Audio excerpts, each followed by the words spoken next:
Assalamualaikum. Nama saya Nur Syafiqah binti Yahya Arif. Nombor matrik 20226975512. Hari ini saya ingin menerangkan tentang tujuan sembahyang bagi agama Hindu. Sebelum menerangkan topik ini, saya ingin menerangkan tentang asal-usul agama Hindu. Agama Hindu dalam bahasa Sanskrit disebut sebagai Sanatana Dharma yang bererti kebenaran yang abadi. Juga disebut sebagai Vaidika Dharma bererti pengetahuan kebenaran. Ia adalah agama yang tertua yang diketahui dunia. Agama Hindu ini tidak mempunyai pengasas ataupun pembawa seperti agama Kristian ataupun Buddha. Agama ini tidak memiliki organisasi yang berautoriti yang merumuskan batas-batas agama. Menurut tradisi, seseorang tidak dapat menjadi Hindu kecuali dia dilahirkan dalam keluarga Hindu. Sebelum perkataan Hindu atau Hinduism diguna pakai, penganut Hindu menyebut tradisi mereka sebagai Vaidika Dharma. Dalam bahasa Parsi, kata Hindu berasal dari perkataan Sindu. Pada awalnya, perkataan Hindu merujuk kepada masyarakat yang hidup di wilayah Sungai Sindu. Hindu sebenarnya baru terbentuk setelah Masihi ketika beberapa kitab dari Veda dihimpunkan oleh para Brahmana. Ia merupakan lanjutan dari agama Veda iaitu Brahmanisma yang merupakan kepercayaan sebangsa Indo-Iran ataupun Arya. Menurut para sarjana, agama ini terbentuk daripada campuran antara agama India asli dengan kepercayaan bangsa Arya. Agama Hindu adalah agama yang berevolusi, merupakan kumpulan adat istiadat mempunyai kedudukan yang timbul dari hasil penyusunan bangsa Arya terhadap kehidupan mereka yang terjadi kepada satu generasi ke generasi yang lain. Seterusnya, saya ingin menerangkan tentang sembahyang dalam agama Hindu dengan menerangkan tujuan sembahyang tersebut, Tuhan-Tuhan Hindu yang disembah dan sebab-sebab Tuhan Hindu ini disembah. Hinduism adalah salah satu kepercayaan kuno dunia dengan tradisi kerohanian yang kompleks dan pelbagai yang terdiri daripada satu kepercayaan, amalan dan upacara yang luas. Sembahyang adalah penting kepada agama Hindu kerana ia adalah sebahagian penting dalam pengabdian agama dan hubungan rohani. Dalam agama Hindu, sembahyang mempunyai pelbagai fungsi yang kaya pada ontologinya serta kepercayaan dan aspirasi yang mendalam daripada para penganutnya.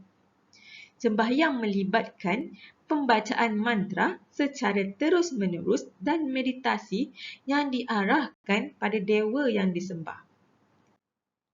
Ia merupakan cara yang terbaik untuk mengembangkan hubungan peribadi dengan ilahi, menyatakan pengabdian, mencari bimbingan dan mengalami rasa penyatuan dengan ilahi.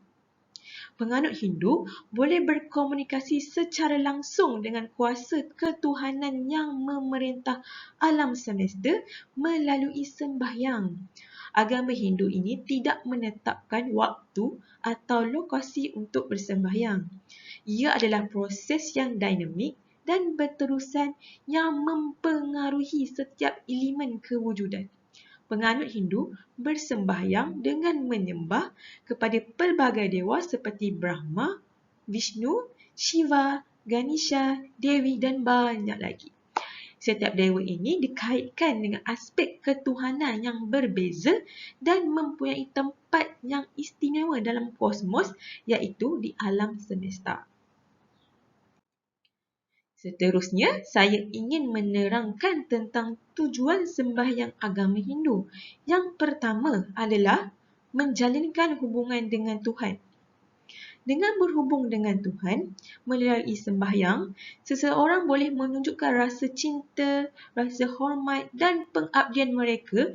Ia membolehkan para penganut ini merasakan perasaan perhubungan yang mendalam dan dengan kehadiran Tuhan dan memupuk ikatan rohani yang melampaui batasan relatif fizikal. Para penganut dapat merasakan perasaan yang tenang, selesa dan mendapat bimbingan yang mendalam melalui sembahyang kerana mereka percaya bahawa kuasa ilahi sedang mendengar dan menyokong mereka. Oleh sebab itu, penganut bersembahyang sebagai cara mereka berhubung dengan Tuhan. Yang kedua, sebagai muhasabah diri dan proses penilaian diri iaitu yang dipanggil introspeksi. Ia mewujudkan suasana yang suci kepada para penganut di mana mereka boleh menilai tingkah laku, menilai perkembangan rohani mereka. Para penganut juga boleh menganalisis idea perasaan dan tindakan mereka melalui sembahyang dan mencari peluang untuk meningkatkan kepribadian. Ia memberi peluang untuk refleksi dan kesedaran diri, memberi peluang untuk mengembangkan nilai murni, menyingkirkan kecenderungan yang tidak diingini dan menyelaraskan diri mereka dengan prinsip moral dan etika yang lebih mulia. Beribadah melalui sembahyang ini mendorong mereka untuk membersihkan diri, memupuk sifat-sifat yang baik dan berusaha ke arah peningkatan diri yang akhirnya menghasilkan perkembangan rohani. Mewujudkan rasa berserah kepada Tuhan adalah salah satu tujuan sembahyang bagi agama ini. Ia mendorong penekanan dan dorongan untuk merealisasikan impian seseorang dan mempercayai bahawa kosmos dikawal oleh kuasa yang lebih tinggi. Penganut Hindu ini juga menzahirkan rasa menyerah melalui sembahyang, menyedari bahawa alam gaib akhirnya mengawal nasib dan takdir mereka. Ia membantu menyelaraskan diri mereka dengan kehendak Tuhan dengan mengajar mereka untuk melepaskan ego dan kehendak mereka ini tadi. Selain itu, penganut Hindu dapat mencari petunjuk dan keberkatan dengan bersembahyang. Agama Hindu mempercayai bahawa sembahyang adalah sebagai cara mendekati Tuhan untuk memohon keberkatan, pengetahuan dan petunjuk mereka. Ia memberi seseorang itu menyuarakan aspirasi, kehendak dan kebimbangan mereka serta memohon petunjuk daripada ilahi. Sembahyang merupakan salah satu cara untuk berhubung dengan Tuhan dan memanfaatkan rahmat yang tidak terhingga daripada dewa dan dewi sama ada seseorang itu sedang mencari penjelasan dalam membuat keputusan, menempuhi halangan dan cabaran atau menyelesaikan masalah kehidupan. Penganut yang bersembahyang ini dikatakan boleh memperoleh keberkatan dan petunjuk itu tadi melalui sembahyang untuk berjaya mengharungi perjalanan hidup mereka. Salah satu matlamat utama sembahyang Hindu adalah untuk menzahirkan rasa kesyukuran dan menyatakan rasa terima kasih. Doa dipanjatkan oleh orang yang beriman sebagai ungkapan rasa syukur atas nikmat dan kekayaan dalam hidup mereka. Ia berfungsi sebagai salah satu cara untuk mengenali kehadiran Tuhan dan saling bergantungan antara semua makhluk. Melalui doa dalam sembahyang ini tadi, penganut Hindu boleh merasakan mereka sedang menzahirkan rasa rendah diri, kepuasan dan penghargaan atas faedah yang telah mereka perolehi dengan menyatakan rasa terima kasih melalui doa. Kesyukuran ini dianggap sebagai alat rohani yang menguatkan hubungan seseorang ini tadi dengan ilahi dan menggalakkan keyakinan dan menambahkan keberkatan hidup mereka. Dalam agama Hindu, sembahyang adalah sebagai salah satu cara untuk menyelaraskan dengan kuasa kosmik dan melaksanakan dharma ataupun kewajipan seseorang. Penganut Hindu ini bersembahyang untuk menyelaraskan kehidupan mereka dengan kuasa kosmik secara semula jadi untuk hidup mengikut kehendak Tuhan untuk mewujudkan hubungannya harmoni dengan Tuhan. Oleh sebab itu, agama Hindu sangat mementingkan sembahyang sebagai cara memelihara keharmonian alam semesta di mana banyak dewa dikaitkan dengan pelbagai aspek kehidupan termasuk kemakmuran, kesihatan, kebijaksanaan dan perlindungan. Mereka biasanya berdoa kepada Tuhan-Tuhan ini untuk mendapatkan bantuan dan menyeru kebolehan mereka dalam bidang tertentu. Seterusnya, saya ingin menerangkan tentang Tuhan Hindu yang disembah. Yang pertama adalah Brahma, Vishnu dan Shiva. Triniti ini terdiri daripada Brahma, Vishnu dan Shiva yang mewakili pencipta, penjaga dan pemusnah dalam aspek ketuhanan itu sendirilah. Brahma ini dikaitkan dengan penciptaan, Vishnu dengan rezeki dan pemeliharaan dan Shiva ini tadi dengan pemusnahan dan perubahan. Ganesha pula adalah dewa yang berkepala gajah, lazimnya dianggap sebagai tuhan akal dan ilmu serta penghapus sekatan ataupun halangan. Hanuman pula adalah dewa yang dikasihi yang terkenal dengan pengabdian, kekuatan dan kesetiaannya yang teguh. Dia dihormati kerana kekuatan jiwa, keberanian dan perlindungannya. Dewi dan Shakti pula sering dikenali sebagai ibu ilahi. Dewi dihormati dalam pelbagai bentuk termasuk Durga, Kali, Lakshmi, Saraswati. Dewi-dewi ini mewakili pelbagai kebaikan dan kebolehan termasuk kuasa, kehebatan, kemakmuran dan kebijaksanaan. Saraswati pula merupakan dewi yang paling dicintai dan dipuja. Sering dilihat membawa buku, wena dan alat muzik. Dia adalah dewi pembelajaran, muzik seni dan maklumat. Vishnu Avatas. Vishnu Avatas ini dikenali sebagai pelindung kosmos iaitu pelindung alam semesta. Vishnu ini dianggap telah mengambil beberapa penjelmaan atau avatar yang berbeza semasa hidup di bumi. Durga pula dewi yang mewakili ketabahan dan keberanian, merupakan dewi ibu dan mewakili kuasa-kuasa dewa-dewi. Sering digambarkan sebagai dewi pahlawan yang berkuasa menunggang singa atau harimau dan memegang pelbagai senjata di tangannya. Durga sangat dihormati kerana kehebatannya dalam melindungi pengikut daripada halangan negatif dan kuasa jahat. Kali juga dikenali sebagai Dewi Gelap. Muncul sebagai wanita bersenjata empat, kulitnya berwarna biru ataupun hitam. Dia berdiri di atas suaminya iaitu Shiva yang terletak dengan tenang di bawah kakinya. Blok Sok iaitu lidahnya melayang. Dewi Kali dikaitkan dengan perubahan, kemusnahan ego dan pembebasan.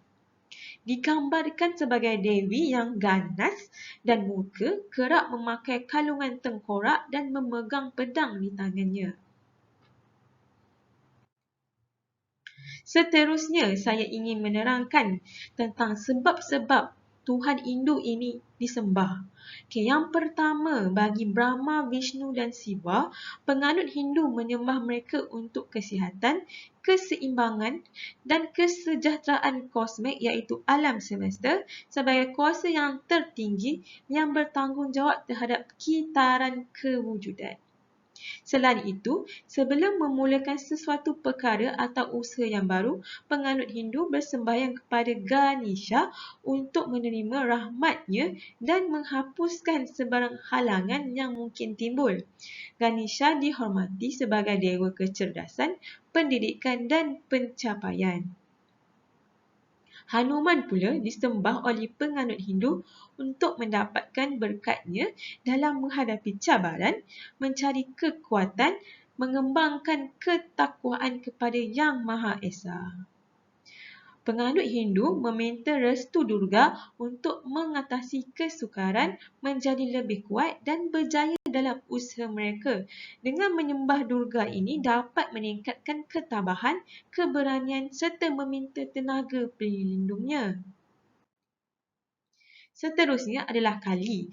Kali dihormati kerana keupayaannya untuk menghapuskan kejahilan dan kecenderungan orang yang tidak diingini. Bagi mengatasi keegoan, melepaskan perkara-perkara material dan mendapatkan jalan pembebasan rohani, penganut Hindu memohon restunya sebagai ibu ilahi yang memberikan penganutnya rasa cinta dan penerimaan tanpa syarat. Untuk Vishnu Avatars, penganut Hindu menyembah Rama dan Krishna sebagai dua avatar yang paling terkenal untuk mendapatkan keberkatan mereka dalam pelbagai bidang kehidupan seperti kebenaran, tingkah laku moral dan perkembangan rohani. Para pelajar, pelukis, pemuzik dan penulis sering menyembah Saraswati. Saraswati dihormati sebagai lambang pengetahuan, kreativiti dan inspirasi. Penganut Hindu meminta restunya untuk berjaya dalam bidang yang diceburi mereka dan mereka menyembahnya dengan kepercayaan bahawa mereka akan menerima kebijaksanaan, wawasan dan pemahaman selepas berdoa dan bersembahyang kepada Saraswati. Kesimpulannya, sembahyang adalah penting dalam amalan Hindu kerana ia melaksanakan pelbagai fungsi yang mencerminkan ontologi agama. Penganut Hindu percaya bahawa melalui sembahyang, mereka boleh membina hubungan yang rapat dengan Tuhan, meminta keberkatan, petunjuk, bimbingan serta perlindungan daripada dewa dan dewi mereka. Pelbagai tujuan sembahyang menggambarkan keyakinan, matlamat yang dipegang secara mendalam oleh penganut agama Hindu yang luas dari aspek ritual, adat dan upacara yang membentuk agama itu sendiri. Oleh itu, dalam agama Hindu, sembahyang masih merupakan komponen yang penting dalam pengabdian agama dan hubungan rohani.